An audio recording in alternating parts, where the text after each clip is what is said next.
Existe uma economia paralela que já não pede licença para operar dentro do sistema financeiro. Ela usa CPF de terceiros, abre conta em nome de quem muitas vezes nem sabe que emprestou a própria identidade e movimenta parte desse dinheiro em segundos pelo Pix. O nome que o mercado deu a essa peça é conta laranja. E ela deixou de ser um desvio marginal para se tornar a infraestrutura do crime organizado digital. Os números confirmam a mudança de escala. Mais de 320 mil contas marcadas como laranja em 2024 apenas pelo Pix. E um prejuízo de 10,1 bilhões de reais com golpes bancários no mesmo ano, alta de 17% em relação a 2023. Do outro lado da fraude, inteligência artificial generativa já cria identidade sintética e documento falso em escala, enquanto boa parte das instituições financeiras ainda responde com processos manuais e fragmentados. O que organiza essa conversa se resume a uma pergunta aparentemente simples, mas com uma complexidade em resposta. Como transformar a prevenção à fraude, hoje distribuída em silos dentro de cada instituição, em uma arquitetura contínua que acompanhe o dinheiro desde a abertura da conta até a movimentação final, sem travar a vida de quem não fez nada errado? Para discutir isso, reunimos 3 vozes que olham o problema a partir de pontos diferentes da cadeia. Estou aqui hoje com a Lígia Barbosa, executiva de prevenção à fraude na VR. Prazer, viu, Lígia? Obrigado pela sua presença. Prazer, Douglas. Obrigado pelo convite. Obrigado também, Sato, pelo convite. Obrigada, Márcio, por estar junto com você hoje. Legal. Estou aqui também com o Márcio Dutra, gerente de prevenção à fraudes no Porto Bank.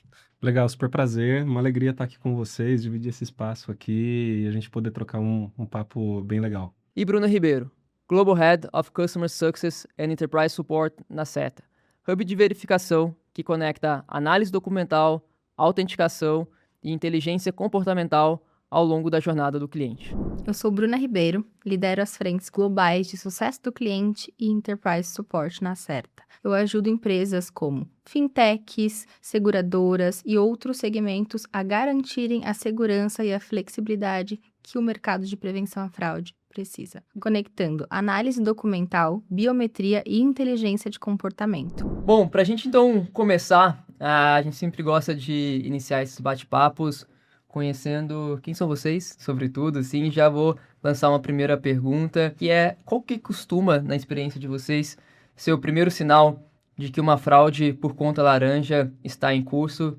visto do lugar de cada um? Então, vou começar aqui com a Lígia, Márcio, depois a Bruna. Eu vou falar um pouco sobre, um pouco mais abrangente dentro dos desafios que a gente enxerga hoje em dia, né? Na verdade, eu tenho uma experiência de prevenção à fraude, tem 12 anos, então a gente acompanhou muito essa construção do Pix, inclusive, né, que facilitou bastante essa modalidade de golpe. A gente estava conversando um pouquinho antes, né, Márcio, na empresa Laranjinha, que a gente já teve o prazer de trabalhar juntos, que a gente teve muito essa participação da construção do Pix e também do outro lado essa questão de como que o golpe e a fraude da conta laranja começou a nascer. Então, o que a gente vê muito nessa evolução rápida, principalmente depois de 2020, né, do ano da pandemia, foi a rápida digitalização com relação à população que não tinha tanto acesso a esse universo digital, e hoje a gente vê que 8 a cada 10 brasileiros eles utilizam, fazem pelo menos uma transação bancária online. Então, já veja que em 6 anos a gente teve um impulso muito grande de acesso a uma população que talvez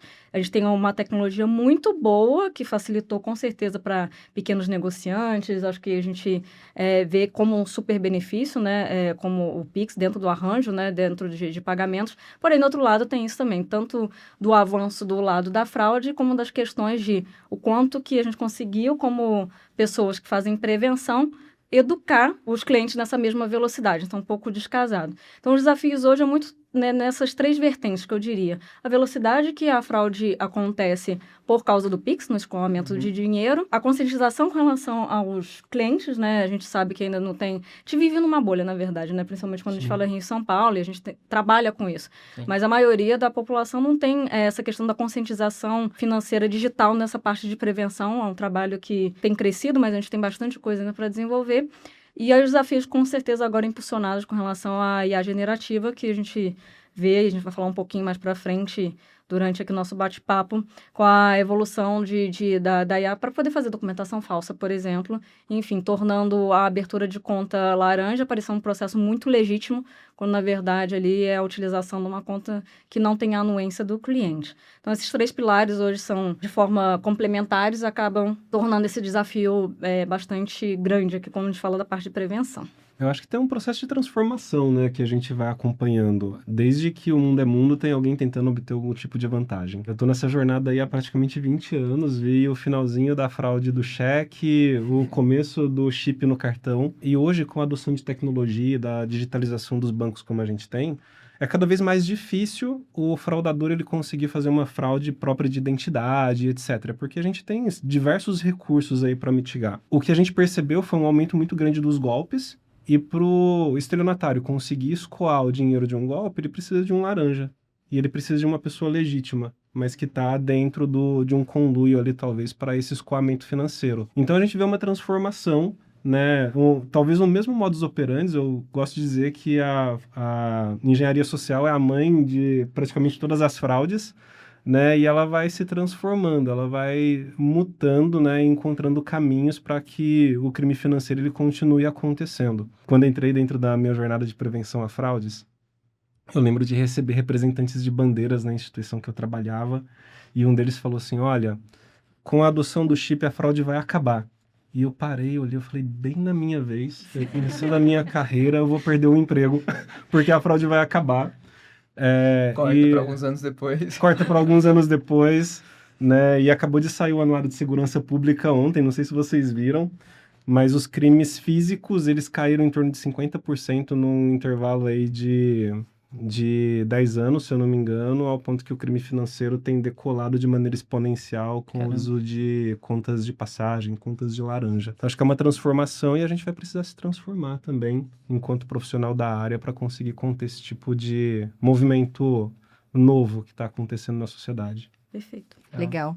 Complementando um pouco o que o Márcio e ele já trouxeram, hoje, o meu time entra quando a tecnologia sai do papel, quando a prática de tecnologia vira de fato uma operação. E da minha posição, o primeiro sinal de fraude por conta laranja, ela geralmente se mascara de uma métrica boa demais.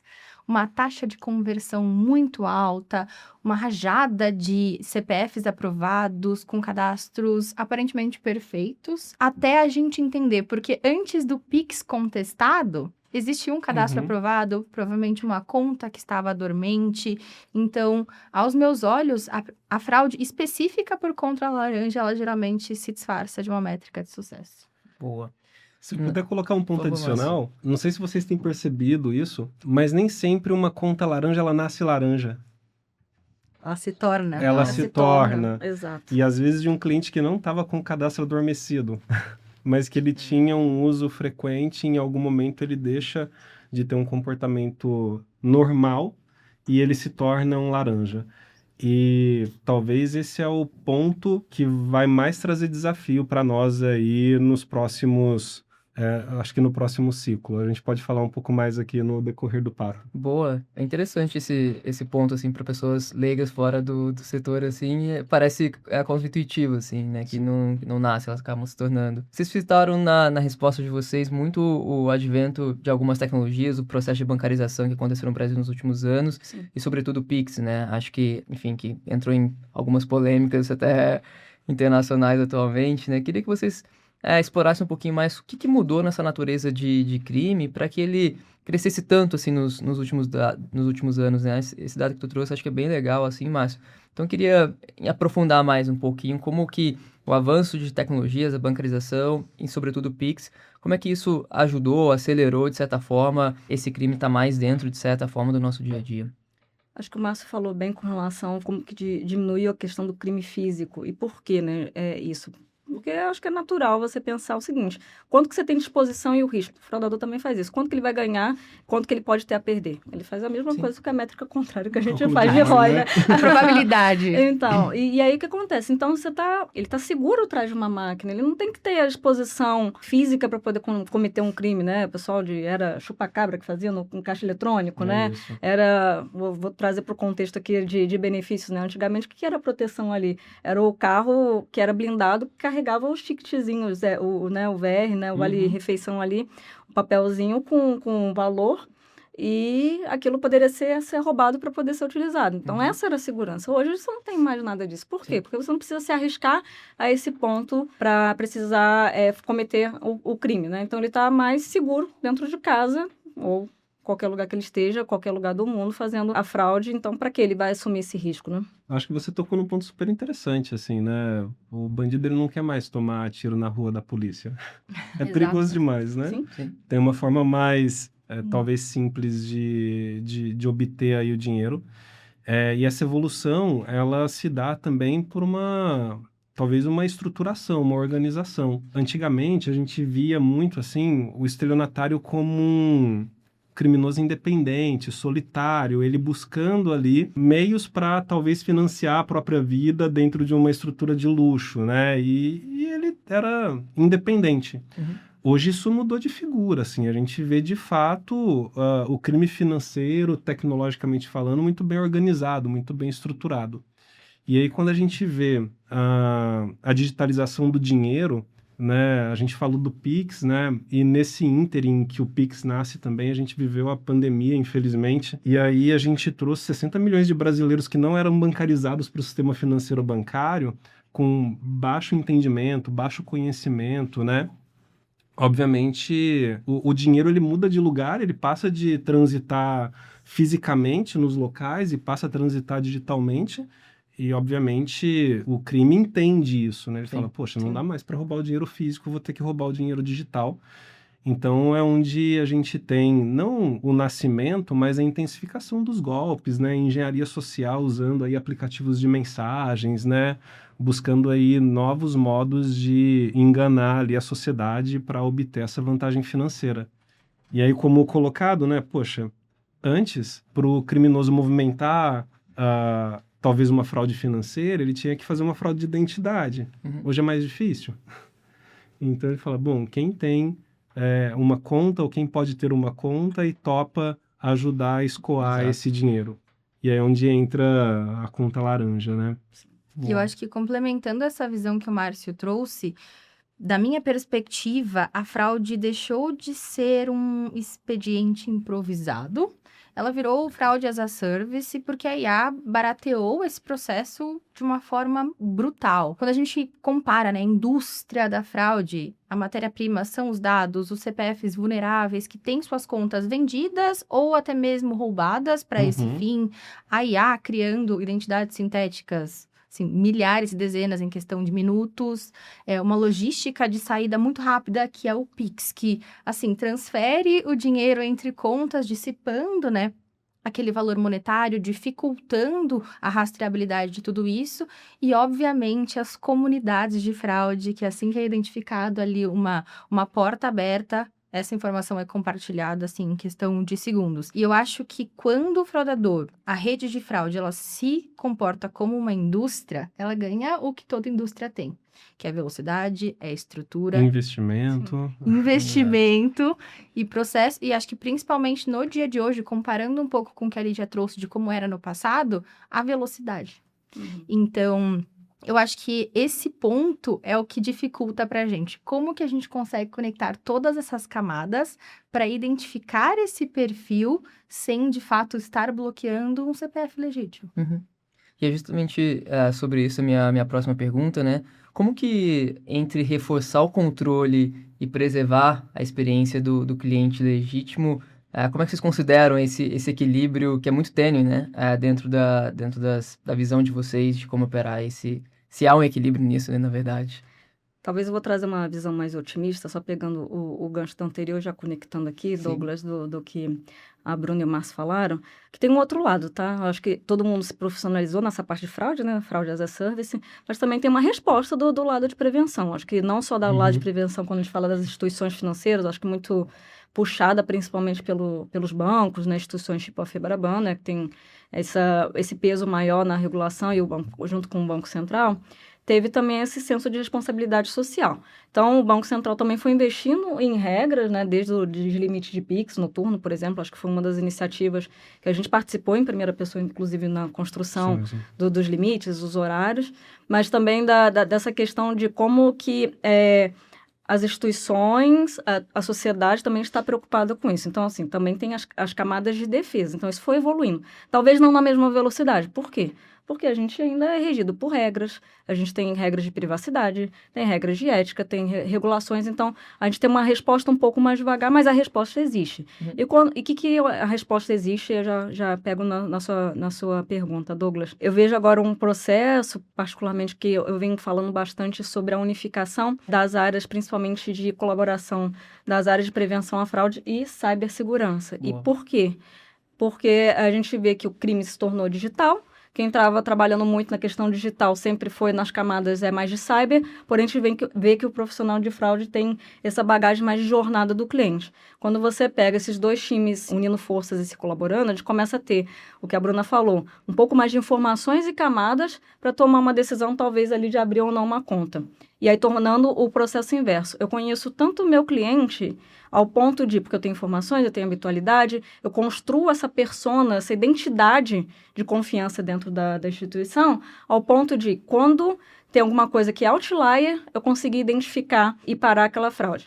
E aí, dentro do processo para conta laranja, por exemplo, como que você consegue pegar isso? Tem sinais que podem ajudar você a tomar uma decisão se abre aquela conta ou não de forma ilegítima. O fraudador, ele não vai, por exemplo, de primeira acertar e tentar passar um documento, né? Você vê que ele tem várias tentativas anteriores até, de fato, uma ser bem sucedido. Para mapear, para testar. E como que cyber pode contribuir, então, para a prevenção nesse aspecto? Você tem sinais de camada de borda, do WAF, você tem sinais de uma API, por exemplo, de abrir conta sendo acionada de forma recorrente, muitas vezes no dia fora do habitual, do que é uma linha de produto normal. Quantas contas você abre por dia? Veja bem, saiu agora, se está com 1.000 e de repente tem uma requisição de 10.000, alguma coisa está acontecendo, então você tem sinais de que alguma funcionalidade ou alguma jornada dentro, falando aqui, por exemplo, do aplicativo, está sendo explorada para poder tentar acontecer uma fraude logo em seguida. Então, acho que também, eu só queria trazer esse contraponto. Ajuda, com certeza. Então, assim, tem feito, esse movimento tem acontecido. Eu cuido da parte de ProdSec, Product Security dentro da VR também, e eu estou colhendo bons benefícios com essa questão de olhar diferente desses sinais. Eu estou só fazendo esse contraponto, né, que só contou a parte ruim da evolução, com certeza, com muita velocidade, mas que também nos está dando oportunidades de agir e ter um olhar diferente de prevenção. Como que a gente, como sociedade, se junta, mas também como a gente, dentro da própria instituição, tem outros times coletando dados que podem cooperar para essa camada preventiva antes do fraudador realmente conseguir concretizar a abertura de uma conta ilegítima. Esse aspecto é super interessante. Eu acho que, pegando um gancho dessa união, a área de prevenção a fraudes deixou de ser o que era no passado, né? Eu brinco que no passado a gente ficava trancado numa sala, né? Ninguém queria entrar, porque a gente sempre ia dizer um monte de não, e a gente também não queria falar com as demais áreas de negócio da instituição. Prevenção ao negócio, não era prevenção à fraude. Eu já volto nesse ponto. Eu acho que tem um aspecto super interessante entre experiência e segurança, é que hoje o cliente, ele anseia segurança. Se a gente pega os últimos reportes, tem um recente de uma instituição aqui, que ele fala que hoje um cliente, para ele escolher uma instituição, ele olha a segurança, ele olha a gama de produtos disponíveis e ele olha a experiência. Nessa ordem. Não quer dizer que experiência não seja importante, porque pensa você na fila do caixa de supermercado para poder pagar e você não conseguir, né? Sim. Não é exatamente um terceiro lugar porque é menos importante. Mas hoje o cidadão, ele entendeu que segurança é importante. Sim. Né? E ele anseia por isso. Então, e é interessante porque eu ouso dizer que nenhuma instituição hoje ocupa na cabeça da sociedade brasileira como uma instituição mais segura. Eu acho que tem uma janela de oportunidade. O cliente está dizendo que ele escolhe uma instituição por segurança e nenhuma ainda ocupa com plenitude na cabeça da sociedade como uma instituição mais segura. Então, acho que esse é um ponto. Voltando para dentro de casa, se o cliente fala que segurança é importante, ninguém ocupa esse lugar, eu acho que fazer segurança com uma boa experiência pode ser um diferencial competitivo. e como a gente, enquanto profissional de segurança, transforma esse mindset e faz com que as nossas instituições elas tenham maior capacidade competitiva por ter um elemento de segurança como um dos seus grandes principais ativos. E aí entra o processo de transformação do mindset, que é quando a gente fala que o profissional de prevenção a fraudes ele tem que conhecer do produto tanto quanto o dono do próprio produto. Sim. Ou seja, conhecer de regulatório, conhecer como o produto foi construído dentro das nossas instituições, do ponto de vista de jornada, porque à medida que a gente conhece, a gente consegue contribuir com a evolução, com a transformação, até que chegue na percepção, na experiência do cliente, que de fato aquela instituição ocupa um lugar de valor, de importância e, portanto, uma primeira escolha para o cliente na abertura de relacionamento. Acho que essa transformação de mindset eu acho que é super importante e a gente lá vai construindo isso aos poucos. Pô, esse frame de segurança e prevenção à fraude como um elemento de vantagem competitiva é muito bom, assim. Mas quem tá ouvindo a gente já ganhou, pô, um baita insight aí para os seus respectivos trabalhos. Muito legal. É o que você carrega, na verdade, fala que a experiência e a segurança não tem que ser lados opostos. Na verdade, a segurança tem que ser um pack Exato. dentro da experiência, né? Eu vou pegar um exemplo, exemplos concretos. Se você olhar hoje lá no Reclame Aqui,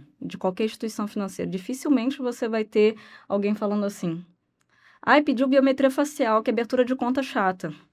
Você vai ter, poxa, eu fui fraudado. Então, é o contrário. A experiência do cliente fica ruim porque teve ausência de segurança numa camada, foi falha.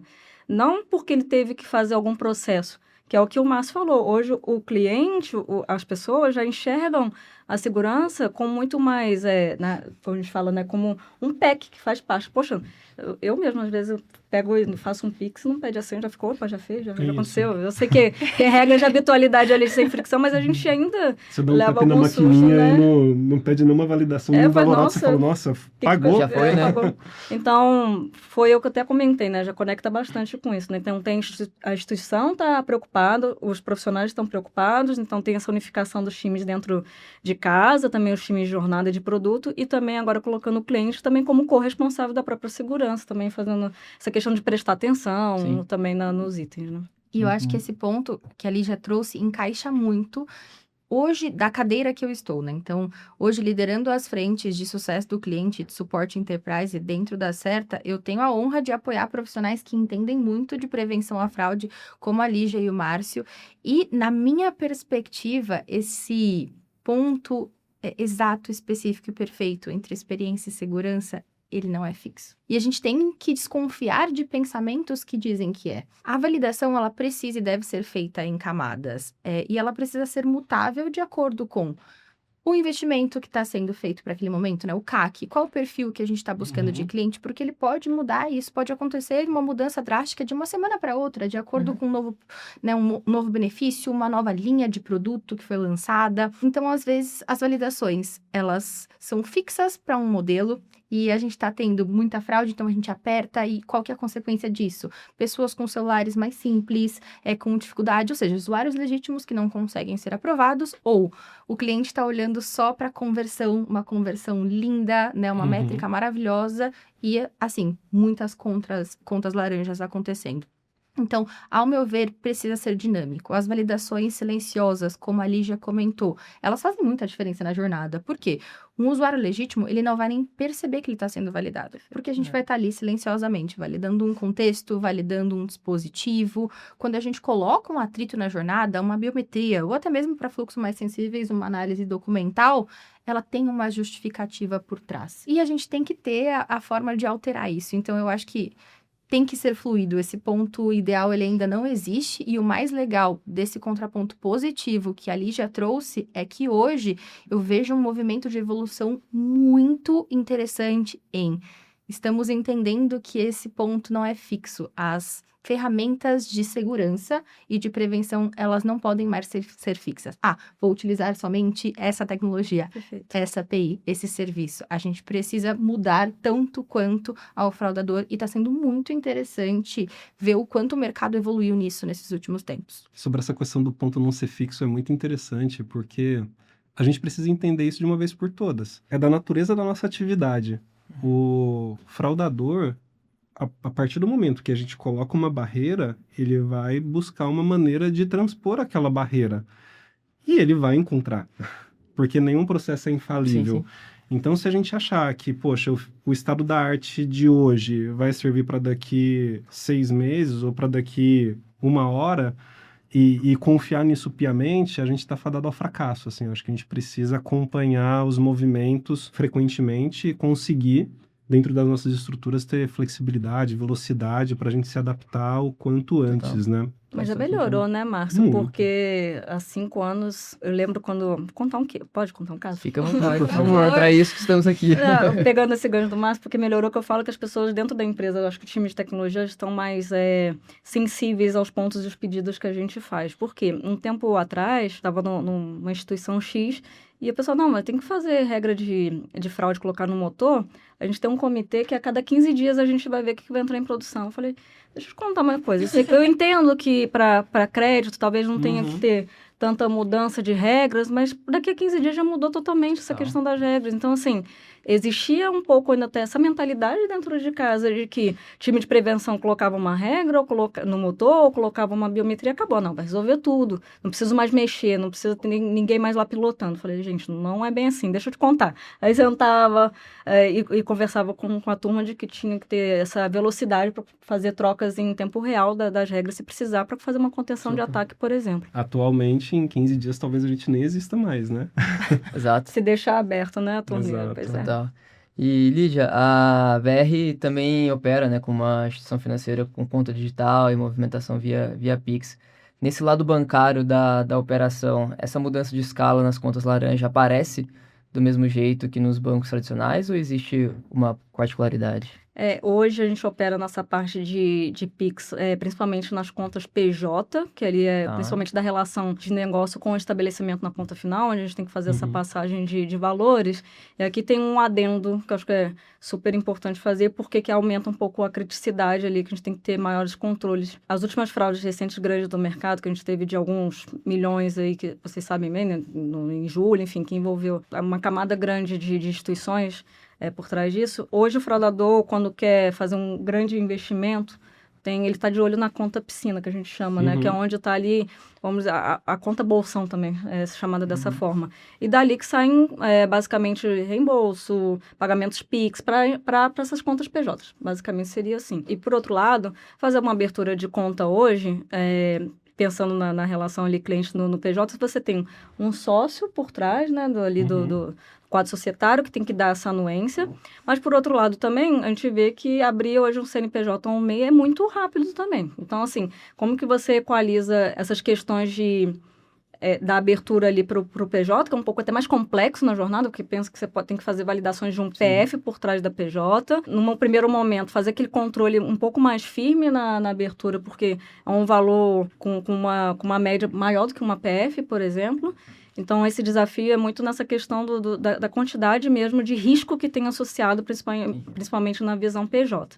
Então, hoje, conforme eu mencionei, eu vi muito valor em ter as estruturas de prevenção a fraudes e cyber debaixo do mesmo chapéu para contribuir nessa questão dos sinais digitais e a gente conseguir fazer essa prevenção, fazer realmente a prevenção, né? Você entender através de sinais e já ter uma camada ou então já fazer um bloqueio imediato ali de uma transferência de um valor que é bem significativo. Não, tá super claro. E, Márcio, na prática de prevenção à fraude no dia a dia, né, existe o laranja doloso, que age, né, com a intenção, e o laranja culposo, né, que muitas vezes nem sabe que virou laranja.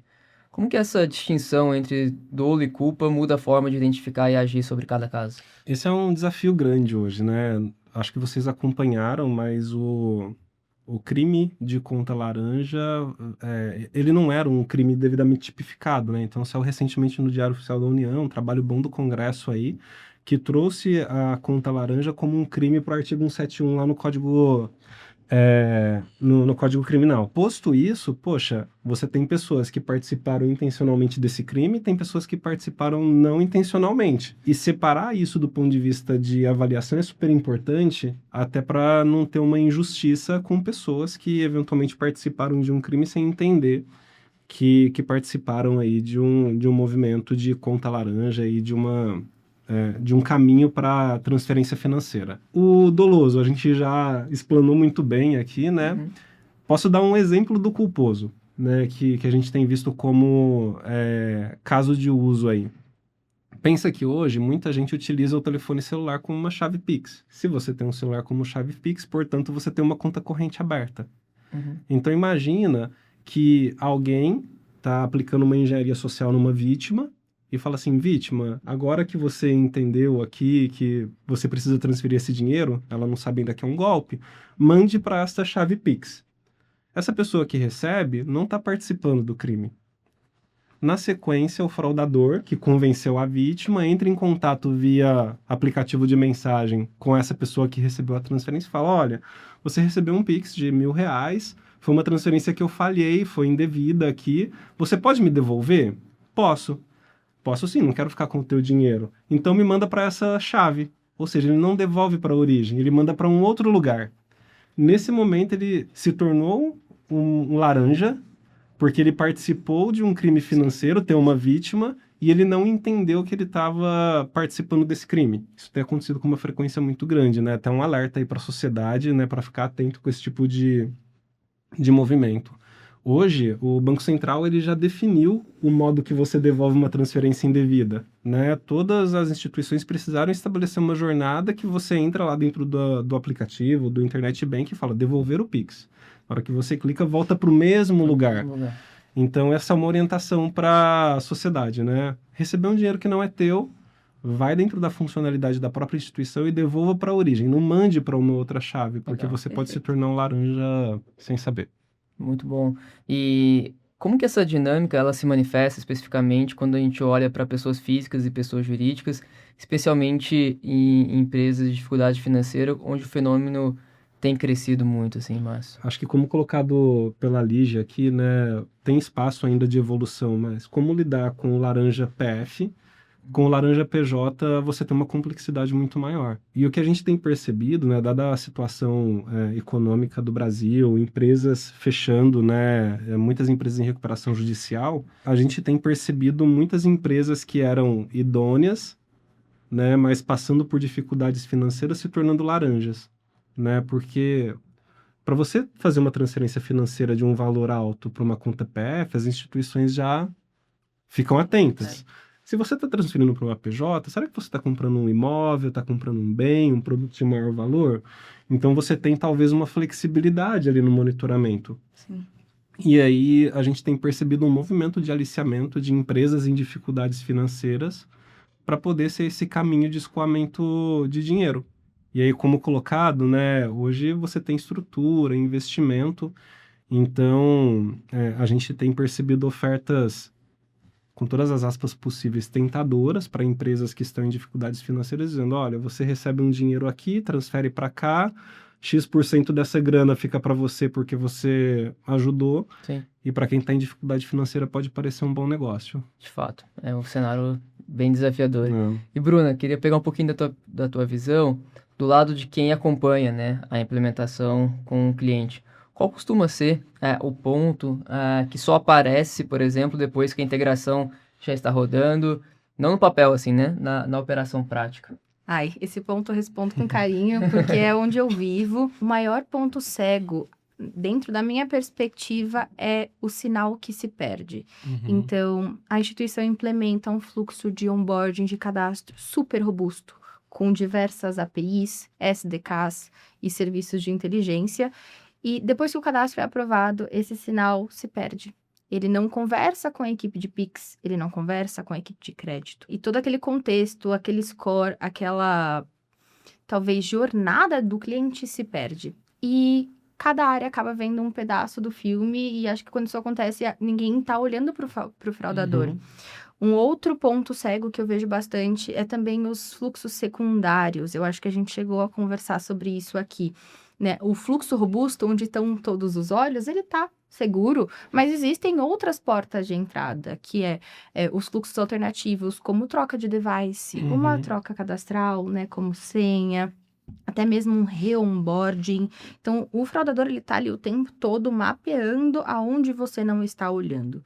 E por isso que, na minha visão, essa visão de hub, ela acaba sendo tão importante E uma pessoa, como a Lígia comentou, que tem essa visão tanto de prevenção quanto de cyber, ajuda muito, porque a gente entende que não é só colocar mais uma tecnologia, e sim fazer todos esses dados se conversarem.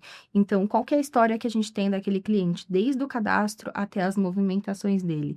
Como que a gente estuda isso sem investir só em ferramentas, mas sim que elas tragam um contexto 360 da onde a fraude está acontecendo? Porque acho que, muito bem falado aqui também, a fraude ela não tem mais o mesmo perfil de antes. Hoje o fraudador ele entra pela porta da frente, com uma identidade plausível. Então, a gente precisa conectar esses dados e utilizar essa visão para diminuir esse ponto cego. E não dá pra gente falar de alguma coisa envolvendo tecnologia nos dias atuais sem trazer o tema da inteligência artificial de fato pra mesa aqui, né? A gente já falou um pouquinho sobre isso, mas eu queria aprofundar. A IA, ela aparece dos dois lados dessa história, né? Eu imagino, né? Tanto para ajudar a detectar eventualmente padrões de fraude e tudo mais, mas também é usada para criar, né? Essa identidade sintética, eventualmente documentos falsos. Na prática hoje, quem que tá ganhando essa corrida, na opinião de vocês três, gente? Uma polêmica. O que acontece muito, né? O fraudador, ele não obedece leis. E aqui, vamos falar de leis também, as leis que a gente nem está cobrindo ainda pela velocidade que a tecnologia as coisas estão acontecendo. O ano passado, eu vi uma palestra da Patrícia Peck, não sei se vocês conhecem, né? Ela é uma referência a essa questão de como ela está em primeira pessoa, discutindo em Brasília a questão da responsabilização, tipificação de fraude, tipificação de crime, desculpa, a questão da responsabilização das próprias empresas de IA com relação ao dado e o que ela está fornecendo, e os próprios acessos que a gente viu aí do ano passado, que eu vi essa palestra dela até hoje, a própria IA fazendo sozinha, né, uma fraude, sozinha, sem nenhuma interação humana, ela se auto-aprendeu a fazer uma fraude. Então, no final das contas, quem que vai ser responsabilizado por isso? Está tão rápido que a gente está com dificuldade de acompanhar. E eu falo tanto das próprias IAs que a gente vai ter que colocar... Agora a gente vai ter que se preocupar com mais uma persona no meio do caminho. Sim. Se a gente falava de QIC, QIB, a gente vai ter que começar a falar de QIA, Know Your Agent, para ver se aquele agente está fazendo e tem a autorização de acesso para fazer o que ele está fazendo. Então, a gente está caminhando para um universo que a gente vai ter que correr atrás do fraudador, que já está se utilizando de agentes nesse sentido, ao mesmo tempo que a gente ainda está patinando com relação a como que a gente vai tipificar esse tipo de crime, quem tem responsabilidade com relação a esses dados, quem que vai ter que responder por aquilo. Eu acredito que a gente vai conseguir evoluir, ter passos mais largos, quando a gente começar a ter regras mais duras no sentido de as próprias IAs hoje serem responsabilizadas numa questão de multa. Vai ter que tomar uma multa muito grande, vai ter que ter algo muito crítico, caótico, de um grande vazamento ou um grande agente fazendo um grande estrago nesse sentido, talvez para poder ganhar mais velocidade a questão de punição. Porque tá complicado. A gente tem esse limitador com relação a não ter ainda leis que sustentem a nossa prevenção o suficiente. Acho que tentando responder de forma pragmática, assim, eu gosto de acreditar que a gente vai vencer essa batalha. Boa. Assim como a gente vem vencendo aí ao longo dos anos, né? Uma coisa que difere a gente que está desse lado da prevenção de quem é o atacante é a nossa capacidade de persistência. Então eu brinco que o fraudador ele é preguiçoso, começou a dar errado, ele para, e ele vai para um outro lugar. Vai para outro, né, que tá com um muro mais baixo. Né? Mais fácil. E a gente tem essa persistência aqui. Eu acho que do ponto de vista de implementação, a gente, como colocado pela Lígia, né, além de a gente respeitar as leis, tem toda a estrutura de compliance. Então, poxa, não dá para eu pegar uma IA nova e começar a jogar dados da empresa lá dentro para tentar ajudar a prevenir uma fraude, né? Você tem aqui toda a estrutura de governança corporativa que precisa ser respeitada e é muito bom. E o fraudador não tem nenhum tipo de compliance estabelecido para ele poder seguir. E por fim, sobre regulamentação, como no arranjo do Pix, do Open Finance, a gente precisa ajudar muito. Porque a gente que está do lado privado do negócio, a gente entende o comportamento, a gente entende os problemas, e o regulador muitas vezes está um pouco distante da realidade prática dos problemas que a gente vive. E como sempre, né, toda inovação ela vem antes da regulamentação. A inovação chegou aí, vamos ter que regulamentar e como que a gente contribui, né? Então não dá mais para a gente ficar da porta para dentro, da catraca para dentro das nossas empresas, tentando resolver o problema sozinho. A gente vai ter que sentar junto com o regulador, sentar junto com o Congresso e ajudar a definir o que a gente vai precisar para o futuro. Tá. Porque sem um suporte legal, a gente está fadado ao fracasso aí, né? Sem um regulador aqui estabelecendo as regras adequadas, a gente está fadado ao fracasso. Faz sentido. Eu tenho uma perspectiva talvez diferente. Eu acho que depende de como a gente enxerga. Eu sou evangelista de que a melhor forma da gente usar a IA para defesa e sair na frente é usando o compartilhamento de dados e informações. Quando a gente olha da perspectiva da IA de ataque, aquilo que eu comentei, você não precisa mais ser um fraudador experiente, você não precisa mais ter a experiência de prevenção à fraude para conseguir fazer um ataque de sucesso, especialmente para uma conta laranja. Mas, quando a gente olha para a IA de defesa, ela ajuda muito a trazer aquilo para a gente que o olho nu não consegue ver. Comportamento, né? Uma rajada de CPFs, como a Lígia muito bem comentou, sendo aprovados em um volume muito maior de cadastros, diferente da operação. A IA é muito boa em trazer esses sinais para que a gente consiga olhar para eles com estratégia. Porém, estamos melhorando muito mais em compartilhar dados. Eu acho que as normas que estão sendo estabelecidas, elas ajudaram bastante no o que precisa ser feito. Acho que ainda existe espaço na perspectiva de IA de defesa, no como está sendo feito, que eu acho que dá para a gente compartilhar mais. Eu entendo que existe a questão da insegurança de competitividade, da Lei Geral de Proteção de Dados, né? Todos esses receios que às vezes fazem a gente compartilhar até menos do que é obrigatório. Mas eu acredito que o fraudador, ele compartilha muito, né? Como eu comentei sobre as comunidades que compartilham ali, né, as formas de ataque de fraude quase que instantaneamente.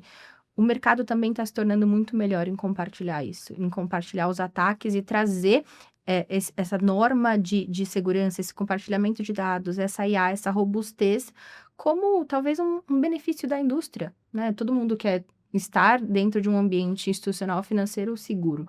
Então, quando a gente olha dessa perspectiva, que usamos a IA e estamos cada vez mais compartilhando dados e trazendo essa segurança para todos que utilizam do sistema financeiro, eu vejo a IA de defesa ganhando. Muito bom. E é justamente sobre esse ponto que a gente vai aqui no nosso último bloco, que é sobre esse tema de colaboração interinstitucional e o que vem pela frente também nessa pauta de regulamentação. Então, até que, em benefício do nosso tempo, eu vou tentar juntar duas perguntas em uma sobre... A gente percebe o Banco Central, por exemplo, endurecendo algumas regras, algumas novas regulamentações sendo previstas para ao longo desse 2026. Queria saber, na opinião de vocês, primeiro... quais são esses movimentos mais relevantes e como que, em termos de regulação, né, como bem trazido por vocês, isso ajuda? O que eventualmente ainda está descoberto que preocupa vocês? E um segundo elemento dessa pergunta é sobre esse nível de colaboração no mercado, né, inclusive entre ditos concorrentes diretos, assim, né? Qual que é o grande ganho dessas iniciativas e onde está hoje o limite prático dessa colaboração na visão de vocês? Então, a primeira parte sobre a pauta de regulamentação e um segundo sobre essa colaboração intersetorial. Eu vejo que o Banco Central, ele entendeu que sozinho ninguém faz nada. E os últimos movimentos dos últimos 2 anos, inclusive, eu vejo ele muito aberto, inclusive, a escutar as dores das casas, né? A gente chama casas das instituições, e os grupos de trabalho, e não só também grandes instituições tipo o Febraban, que representam, mas outras também que representam além de banco, tá? A Zeta, por exemplo, é uma, a BBC é outra. Então, essas comunidades em conjunto trazendo problemas reais, escutando mais, para então deliberar e virar, então, uma regulamentação. Acho que a conversa mudou antes de vou ditar...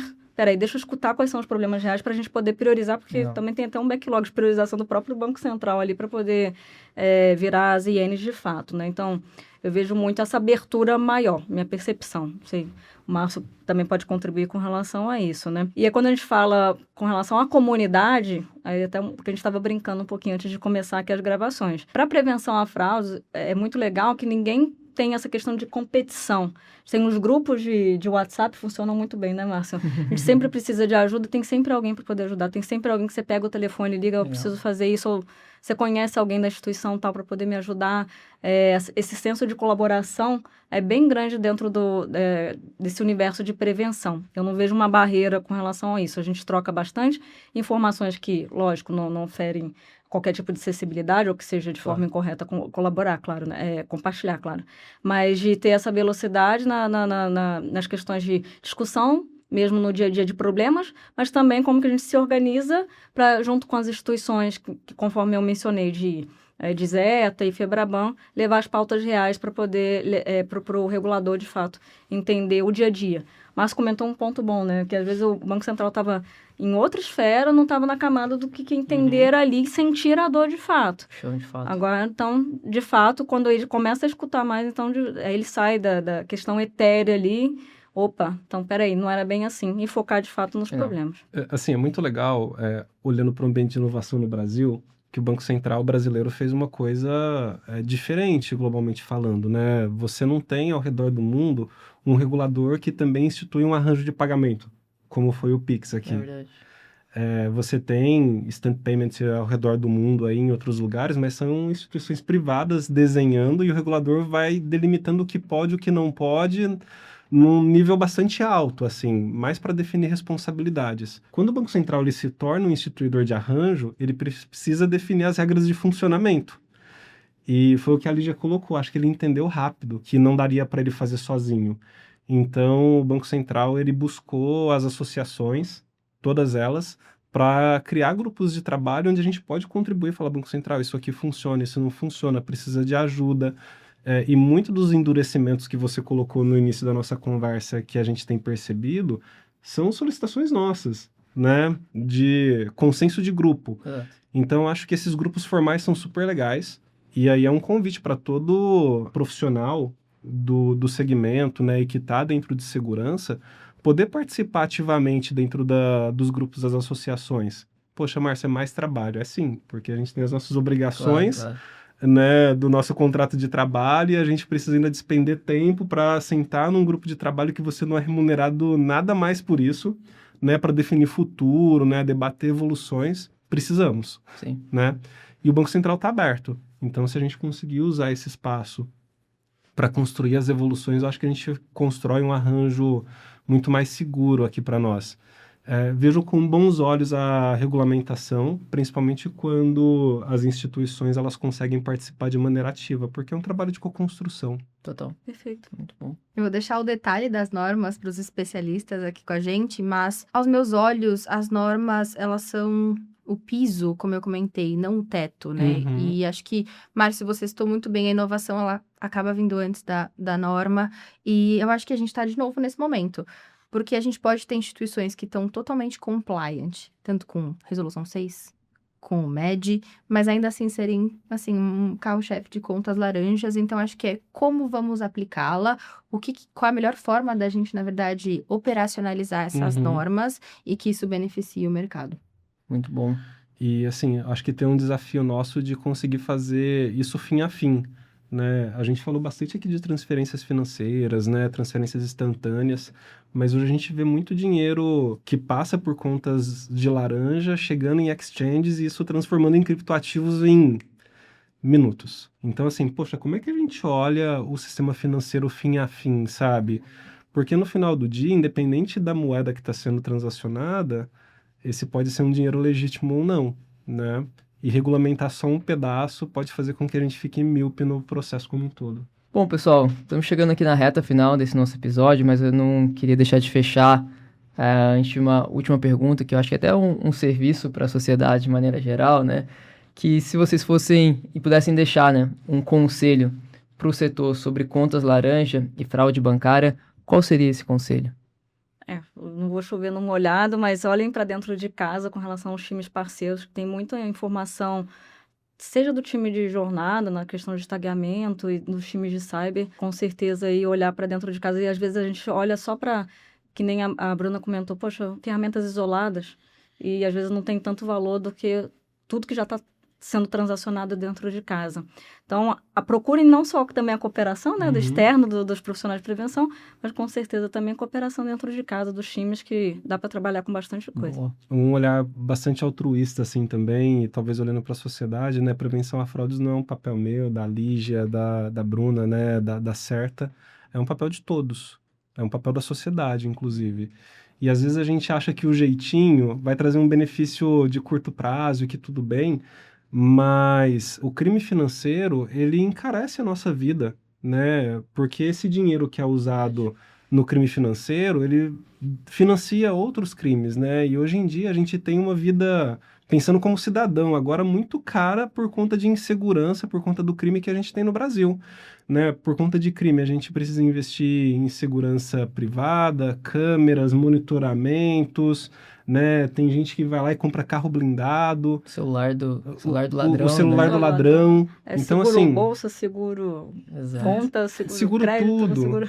Então, assim, o crime financeiro parece muitas vezes ser muito distante do cidadão comum e que nunca sofreu uma fraude, mas se ele parar para perceber, impacta diretamente no bolso dele no final do mês, né? Então, acho que ser esse agente de segurança nos almoços de família, nos papos com os amigos, no happy hour, eu acho que é super positivo, sabe? Cada um no seu papel e sua responsabilidade, dado a sua representatividade de onde participa, mas é um papel de cada um. Boa, excelente, mas... Eu acho que na minha perspectiva aproxime o seu time de tecnologia e de segurança da sua equipe de prevenção à fraude. A gente não pode deixar escondido esses ajustes atrás de, poxa, um roadmap super travado, talvez trocar um SDK, ajustar um score, trazer uma nova ferramenta. Se ele estiver atrás disso ou muito distante dentro das prioridades do time que implementa isso e coloca para rodar, o mercado inteiro sofre, né? E num lembrete mais humano, aquele CPF vulnerável de uma pessoa que vendeu a conta por 10, 50 reais, ou até mesmo que nem sabe que tá tendo a conta usada para isso. A gente tem essa responsabilidade de aproximar o time de prevenção à fraude, da segurança e da tecnologia, para que essas melhorias cubram e atendam essas pessoas também, para que elas acabem não sendo vítimas, porque mesmo quando elas aceitam ter a sua conta laranja, elas também são vítimas desse processo. Então, até para a gente não apertar demais e não lesionar aquele usuário legítimo, mas também para a gente não facilitar esses CPFs vulneráveis acabarem sendo vítimas da fraude por conta laranja. Boa, muito bom. Pessoal, queria agradecer mais uma vez a presença, a disponibilidade, a generosidade com a gente, compartilhar tanta experiência legal, tanto conhecimento bom. Lígia, Márcio, Bruna, obrigado pela presença de vocês aqui. Em nome da CETA, em nome da MIT Sloan Management Review Brasil, queria agradecer mais uma vez o nosso bate-papo aqui e o prazer de estar com vocês. Eu agradeço a oportunidade. Obrigado pelo convite. Boa. Muito obrigado também a você que acompanhou mais esse episódio de parceria entre MIT Sloan Management Review Brasil e a CETA. Fique ligado para os próximos episódios. Obrigado.